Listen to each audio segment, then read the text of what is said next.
السلام علیکم ورحمۃ اللہ وبرکاتہ۔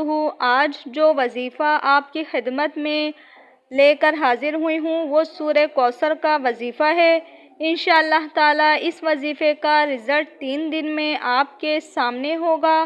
آپ جو بھی حاجت طلب کریں گے اللہ کے حکم سے آپ کے تمام جائز دعا قبول ہوگی۔ دولت کے لیے، اولاد کے لیے، کسی قسم کا قرض اتارنے کے لیے، میاں بیوی کے جھگڑے اور ختم کرنے کے، حتیٰ کہ دنیا کے کسی بھی کام کے لیے یہ وظیفہ، یہ عمل بہت ہی مفید ہے۔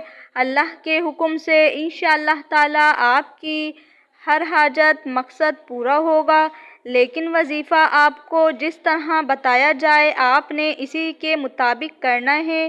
آپ لوگوں سے ایک چھوٹی سی ریکویسٹ ہے، ویڈیو کو شروع سے اینڈ تک دیکھیں تاکہ آپ کو اس وظیفے کے بارے میں مکمل معلومات مل سکے۔ ویڈیو اسٹارٹ کرنے سے پہلے آپ لوگوں سے ایک چھوٹی سی ریکویسٹ ہے، اگر آپ میرے چینل پر نیو ہیں تو میرے چینل کو سبسکرائب اور ساتھ میں بیل آئیکن کو بھی پریس کر دیں تاکہ میری ہر نیو ویڈیو کا نوٹیفیکیشن آپ سب کو ملتا رہے اور میرے چینل سے جڑے رہیں۔ آج کا وظیفہ سماعت فرما لیجئے۔ عمل کچھ اس طرح کا ہے، جو شخص اس وظیفے کو یعنی سورہ کوثر کو کثرت سے پڑھے گا اس کی گھریلو زندگی خوشیوں سے بھر جائے گی۔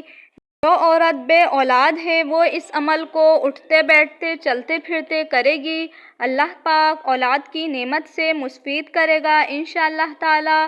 رزق میں برکت کے لیے، کم دنوں میں مالا مال ہونے کے لیے سورہ کوثر کو 129 بار صبح شام پڑھیں۔ اول و آخر درود پاک 7 بار پڑھیں روزانہ۔ جو آپ کے پاس پیسے یعنی اپنی برکت والی تھیلی مثلاً پرس، تجوری، الماری جہاں بھی رکھا ہو دم کریں، پیسوں کی کبھی کمی نہیں ہوگی اور مال و دولت میں دن بدن اضافہ ہوتا چلا جائے گا۔ آپ خود حیران ہوں گے انشاءاللہ تعالی۔ امید کرتی ہوں کہ آپ کو آج کی ویڈیو پسند آئی ہوگی۔